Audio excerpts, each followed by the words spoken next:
Okay. आज हम लोग इन्वायरमेंट प्रोटेक्शन एक्ट को देखेंगे 1986, जो कि UGC NET. Yes, we have a student who have a question raised her hand. Please ask Richa. Yes, please ask. Okay, so today we will discuss the important legislation, that is Environment Protection Act। और ये act से UGC net law subject में बहुत question पूछे जा रहे हैं। Even paper 1 में जो पीपल एंड डेवलपमेंट है, पीपल डेवलपमेंट एंड एनवायरनमेंट, उसमें भी इन्वायरमेंट प्रोटेक्शन एक्ट 1986 से भी क्वेश्चन के रेफरेंसेस देखे जाते हैं। तो आज हम लोग देखेंगे इन्वायरमेंट प्रोटेक्शन एक्ट, ठीक है। और उन्हीं चीज़ों को फोकस करेंगे जो रिपीटेडली पीवाईक्यूज में देखे गए हैं या फिर बार बार पूछे जाते हैं। अननेसेसरी के सारे सेक्शन और लेजिस्लेशन को नहीं देखेंगे, ठीक है। तो इन्वायरमेंट प्रोटेक्शन एक्ट को देखते हैं। इन्वायरमेंट प्रोटेक्शन एक्ट में हम लोग दो तीन चीज़ों पे स्पेशली फोकस करेंगे। जैसे ये एक्ट कब आया, ठीक है। तो ये एक्ट 1986 में आया है। 1986 में ये आया है। इसके प्रियम्बल को देख लेते हैं एक बार कि इसका क्या मोटिव है, क्यों, क्या पर्पस है, ठीक है। तो इसका act, an act to provide for protection and improvement, ठीक है। प्रोटेक्शन एंड इम्प्रूवमेंट ये हमारा आर्टिकल 48A में है, 48A में है। क्योंकि इन्वायरमेंट प्रोटेक्शन एक्ट जो आया है वो कहीं ना कहीं कॉन्स्टिट्यूशनल के रेफरेंस से ही आया है, ठीक है। वी हैव ग्राउंड नाम, दैट इज इंडियन कॉन्स्टिट्यूशन। और आर्टिकल 48A जो कि प्रोटेक्शनिस्ट एंड इम्प्रूवनिस्ट थ्योरी को डेवलप करता है, तो उसी से हम लोग ये एक्ट लिए। और ये एक्ट का काम ही है प्रोटेक्शन और इम्प्रूवमेंट करना। किसका? तो इन्वायरमेंट का, ठीक है। ये हो गया। उसके बाद कहता है were as the decision were taken at the United Nation conference on the human environment held at Stockholm in June 1972, in which India participated to take appropriate steps for protection and improvement of human environment, ठीक है। तो इसमें याद रखना कि Stockholm जो conference हुआ था, first time world gathered together and raised concern about the environment at Stockholm in June 1972, ठीक है। तीसरा इंपॉर्टेंट ये तो हो गया पहला, और ये ऊपर वाला पहला हो गया ये वाला कीवर्ड, और दूसरा है ये 1972 में जो यूएन कॉन्फ्रेंस हुआ। तीसरा क्या है?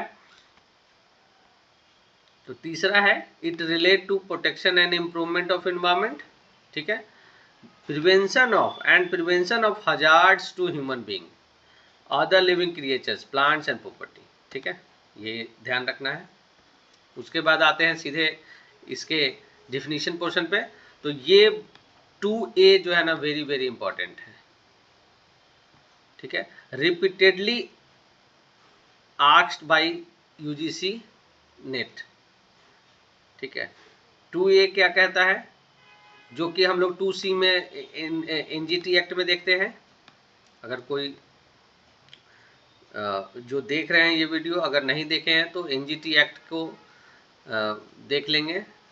एनजीटी एक्ट में सेक्शन 2C में हमारा इन्वायरमेंट डिफाइंड है, ठीक है। और ये इन्वायरमेंट प्रोटेक्शन एक्ट में 2A में डिफाइंड है कि ये क्या कहता है। Environment includes water, air and land, the inter relationship which exist among and between water, air and land and human being, other living creatures, plants, microorganism and property, ठीक है। तो सेम डिफिनीशन है जो कि section 2C of NGT act में है। Environment include किसको करता है? Water, air and land, and inter relationship जो कि एग्जिस्ट करता है किसके बीच में? वाटर, एयर एंड लैंड और human being, other living creatures, plants, micro organism and property. ये प्रॉपर्टी वर्ड PYQ में आप देखेंगे कि ये पूछा हुआ है, पूरा डिफिनेशन को दे दिया और डैश देके ऑप्शन में दे दिया प्रॉपर्टी, है ना, ऑप्शन बी में कुछ और, है ना, इस तरह से पूछा हुआ है। तो ये एकदम हर एक वर्ड को क्या करना है, याद कर लेना है, ठीक है। उसके बाद क्या पूछ रहा है, उसके बाद जो इम्पोर्टेंट बनता है इसमें एनवायरमेंट प्रोटेक्शन एक्ट में, ये 2E hazardous substance. Hazardous substance क्या है, वैसे तो डिफिनीशन सारे देख के जाने चाहिए। एनवायरमेंट पॉल्यूटेंट से 2B में मैं बता देता हूँ इसको, सॉलिड लिक्विड एंड और gaseous substances present in such concentration में बी टेंड टू इंजीरियस। तो क्या है एनवायरमेंट पॉल्यूटेंट, सॉलिड लिक्विड और गैस, ठीक है। अब आते हैं हजार्डस सब्सटेंस क्या है। तो हजार्डस सब्सटेंस कोई भी सब्सटेंस और प्रिपरेशन, ठीक है, कोई भी सब्सटेंस और preparation which by reason of its chemical or physiochemical properties or handling is liable to cause harm to human beings, other living creatures, plants, microorganism, property और environment, ठीक है। तो हजार्डस सब्सटेंस क्या है, कोई भी ऐसा सब्सटेंस या फिर कोई ऐसा तैयारी प्रिपरेशन जिससे केमिकल और फिजियोकेमिकल प्रॉपर्टीज या फिर उसके हैंडलिंग में human being, other living creatures, plants, micro organism, property और इन्वायरमेंट को नुकसान हो रहा है, हार्म पहुंच रहा है, तो वो हजार्डस सब्सटेंस होगा, ठीक है। तो line by line, word to word इसको याद कर लेना है। एक तो पहला 2A और दूसरा 2E। अब इसमें चैप्टर 2 इंपॉर्टेंट है, वेरी वेरी इंपॉर्टेंट। इसमें कौन इंपॉर्टेंट है, सेक्शन 3, 4, 5, ठीक है। सेक्शन 3 में भी सब कुछ नहीं जानना है। तो सेंट्रल गवर्नमेंट के पास पावर है, ठीक है, किस लिए, तो प्रोटेक्ट और इम्प्रूव कर सकता है एनवायरनमेंट को। और ये पावर कैसे इस्तेमाल करता है, तो इसका मेन पावर इसमें छुपा हुआ है सेक्शन 3.3 में।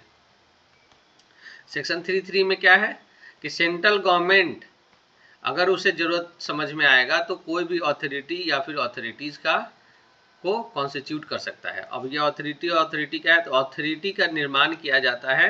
Authority is constituted for the purpose of development, regulation, monitoring, for these purposes, ठीक है। जैसे सेंट्रल ग्राउंड वाटर अथॉरिटी, ठीक है, तो ये केंद्रीय भूमिगत जल प्राधिकरण, ठीक है, ये बना। फिर आप ये देखेंगे कि बायोडाइवर्सिटी अथॉरिटी, ठीक है, वाइल्ड लाइफ अथॉरिटी, ठीक है।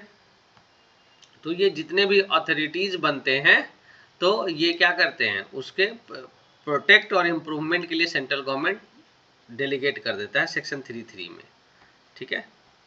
अपॉइंटमेंट ये इंपॉर्टेंट है, जो ये अथॉरिटी या अथॉरिटीज़ का कॉन्स्टिट्यूट हुआ है उसके पास ये अपॉइंट करने का पावर होता है कि जो डीएम, एसडीएम इन लोगों को अपॉइंट करता है। जैसे आप CGWM में जैसे देखेंगे कि पानी इलीगल एक्सट्रैक्शन हो रहा है, ग्राउंड वाटर का, भूमिगत जल का इलीगल एक्सट्रैक्शन हो रहा है, तो उसको रोकने के लिए जो बोरवेल से होता है तो उसको रोकने के लिए क्या करता है, डीएम और एसडीएम को ये लोग अपॉइंट करते हैं एज ए नोडल ऑफिसर कि आप जाके उसको सीज कर सकते हैं, सील कर देंगे, है ना, बोरवेल को पकड़ेंगे, जो भी पॉल्यूटर है उसको आप उसके अगेंस्ट में कार्रवाई करेंगे या फिर इसी के लिए फिर अथॉरिटीज़ को प्रपोज करेंगे, ठीक है। तो ये हो गया। फिर उसका सेक्शन 5 में है power to give direction. Direction क्या क्या दे सकता है, तो पावर है इसके पास कि डायरेक्शन दे देगा सेक्शन 5 में। सेक्शन 5 में ये क्या कर सकता है, किसी भी अथॉरिटी ऑफिसर्स को या फिर डिस्ट्रिक्ट मजिस्ट्रेट्स को या फिर चीफ सेक्रेटरी या प्रिंसिपल सेक्रेटरी जो भी है, या फिर यूनियन टेरिटरी है तो वहाँ के एडमिनिस्ट्रेटर को ये डायरेक्शन देगा कि आप इस अकॉर्डिंगली आप जो है ना इसको प्रिवेंट करो।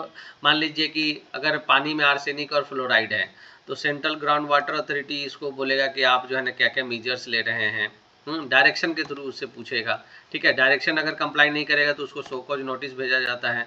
शोकॉज नोटिस अगर नहीं कंप्लाई करता है तो उस पर फिर पेनल्टी लगाया जाता है, ठीक है। और इसको क्या डायरेक्शन दे सकता है कि क्लोज करवाइए, उसको प्रोहिबिट कीजिए, रेगुलेट कीजिए इंडस्ट्री को, ठीक है, उस हिसाब से स्टॉप कीजिए। जैसे डीएम को डायरेक्शन दिया कि यहाँ कंप्लेन आया है कि बोरवेल है, इलीगल बोरवेल्स है जो कि एक बियॉन्ड परमिसिबल लिमिट में वाटर को एक्सट्रैक्ट कर रहा है, ग्राउंड वाटर को, तो अब इसको जाके बोरवेल को सीज कीजिए, क्लोज कीजिए, प्रोहिबिट कीजिए, ठीक है, तो ये रेगुलेशन। तो सेक्शन 3, 4, 5 इंपॉर्टेंट है इसमें। फिर आगे बढ़ते हैं हम लोग, ठीक है। आगे हम लोग सीधे आएंगे पेनाल्टीज पे। तो सेक्शन 15 जो है वेरी वेरी इंपॉर्टेंट है, पेनाल्टी। पेनाल्टी क्या क्या है, कह रहा है कि कंट्रावेंशन अगर होगा किसी भी प्रोविजन का, किसी भी रूल का, ऑर्डर का और डायरेक्शन का, तो उस हिसाब से पेनाल्टी लगेगा, ठीक है।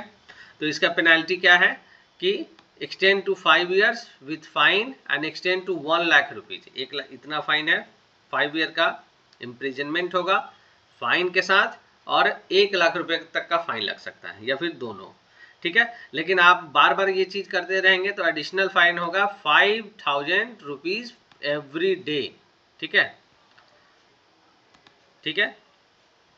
उसके बाद ऑफेंसेस बाय कंपनीज है, कोई कंपनी अगर कोई ऑफेंस करे, ये इंपॉर्टेंट नहीं है उतना, तो ये याद रखना कि 15 से लेके 15, 16, 17, ठीक है, 15, 16, 17 पेनाल्टी है। 15 to 17 क्या है, पेनाल्टी। ये गवर्नमेंट डिपार्टमेंट अगर कुछ गलती करता है, जैसे मान लीजिए कि ये CGW ने किसी डिपार्टमेंट को ये गिल्टी बताया कि ये डिपार्टमेंट DPCC ने ये गलती किया है, ठीक है, तो ऐसे केसेस में वो डिपार्टमेंट के ऊपर कार्रवाई होगी, HOD के ऊपर कार्रवाई होगी, जो हेड ऑफ डिपार्टमेंट होगा उसके ऊपर, चाहे वो मेंबर सेक्रेटरी हो, रीजनल डायरेक्टर हो, चेयरमैन हो, डायरेक्टर हो, चीफ एग्जीक्यूटिव इंजीनियर हो, इंजीनियर हो, ठीक है, जो भी हो, तो उसके ऊपर कार्रवाई होगी, ठीक है। उसके पास एक प्रोवाइजो होता है जो बताएगा कि हाँ हमारे विदाउट नॉलेज में था, हम ड्यू डिलीजेंस इस पे किए थे, वो अपना प्रोसिक्यूशन, अपना बचाव कर सकता है, वो उसके पास क्लॉज है। सेक्शन 18 इंपॉर्टेंट है कि कोई भी एक्शन अगर गुड फेथ में हो रहा है, ठीक है, तो उसको प्रोटेक्शन मिलेगा। कि अगर मान लीजिए कि कोई भी अपने गुड फेथ में, कोई एम्प्लॉय है, गवर्नमेंट एम्प्लॉय, गवर्नमेंट है, कोई ऑफिसर है, तो अगर गुड फेथ में कोई काम कर रहा है, ठीक है, pursuance, in order to pursuance the act, rules made और ऑर्डर्स, डायरेक्शन, तो उस केस में उसको संभावना है कि वो प्रोटेक्शन मिलेगा, ठीक है। तो यहाँ पे इन्वायरमेंट प्रोटेक्शन एक्ट में और कुछ नहीं देखना है, बस इतना इम्पोर्टेंट है। अब आते हैं कुछ इम्पोर्टेंट चीज जो माइन्यूट डिटेल जो इसके अंदर से पूछे जाते हैं, जैसे इसके रूल्स। सेक्शन 13 में जो रीड विथ रूल्स है उसको देख लेते हैं। उसको आजकल देख रहा हूँ कि वो भी पूछे जा रहे हैं, ठीक है। अब वो रूल्स क्या है, कौन कौन से रूल्स है, एक मिनट। सेक्शन 13 में कुछ रूल्स को रीड ऑन करने को बोलता है, तो वो सेक्शन 13 है, ठीक है।